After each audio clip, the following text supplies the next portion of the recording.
Wow, the princess of love and the masculine yet still sensitive captain of the guard. Twilight can expect to be called Aunt any day now. Or can she?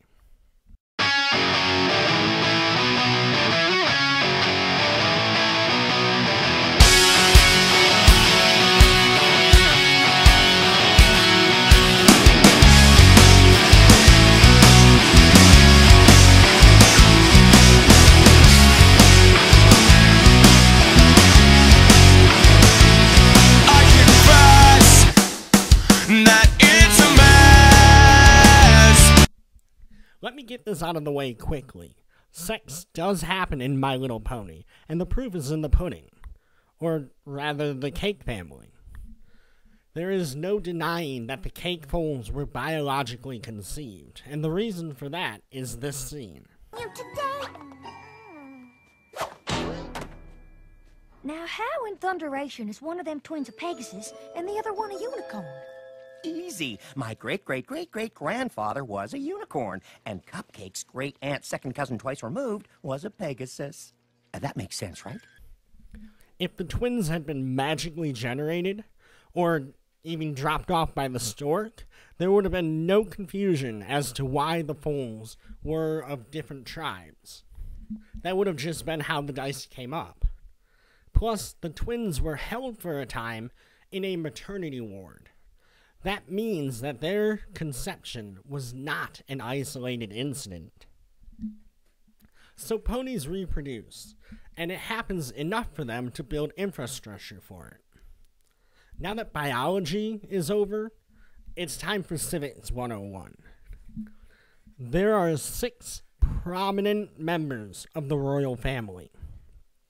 Celestia, her sister Luna, her adopted niece Cadence, Cadence's husband Shining Armor, Shiny's sister Twilight, and finally Blue Blood. Since he's only ever referred to as Celestia's nephew, and Luna was on the frickin' moon for 1,000 years, it's safe to assume he was adopted as well.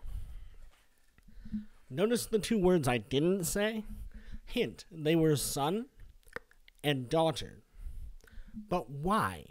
Why haven't we heard about any royal children? Even if they weren't as long-lived as Celestia and died in the distant past, any offspring would surely at least have been mentioned. Celestia being a mother, or a former mother, would be a huge deal. And even if Celestia is considered hideous, which I doubt, judging by how ponies act around her and the general Disney-esque treatment of princesses by the show, she would still have suitors by virtue of being, at the time, sole monarch of Equestria. And yet, no children, which leads me to one of 2 conclusions. Either A, Alicorns are physically incompatible with normal ponies, like a 3-prong electrical cord trying to fit in a 2-prong outlet, or B, they're physically compatible, but 2 genetically different. I'm not going to give you an example for that one. But wait, you might say, Cadence and Twilight both started out as normal ponies. How could they be genetically different? Let's look at Twilight's transformation, assuming that Cadence probably went through something similar. Her friend's elements activated and engulfed her in a light. She disappeared, leaving behind what looked like ashes. This means that there was some sort of energy discharge that either destroyed her body or transported it away. She had a chat with her mentor, then descended back to Ponyville with a new form. Taller, longer horn, and of course, wings. Now most, if not all, spells in this show last for a while, and then the effects fade away. Twilight is still an Alicorn, so however she was changed, even by manipulating her old body or building her a new one, she was changed completely. She is no longer a unicorn. She is fully Alicorn and thus has Alicorn DNA. That opens her up to genetic incompatibility.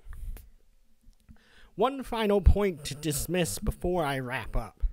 It may be suggested that the reason Celestia doesn't have children is because she's pure. She's the next best thing to a god in the show, and therefore isn't tempted. To that I say, go reread your classical mythology. See how well the gods handled temptation. And even if she has the self-control of a Buddha, 1,000 years is a long time. We've seen Celestia angry, regretful, joyous, etc., so she doesn't repress her emotions, and biological urging can be a bitch. So are Alicorns infertile? Tell me what you think below. Don't forget to like and subscribe, and maybe even read some of my fanfics. Thank you.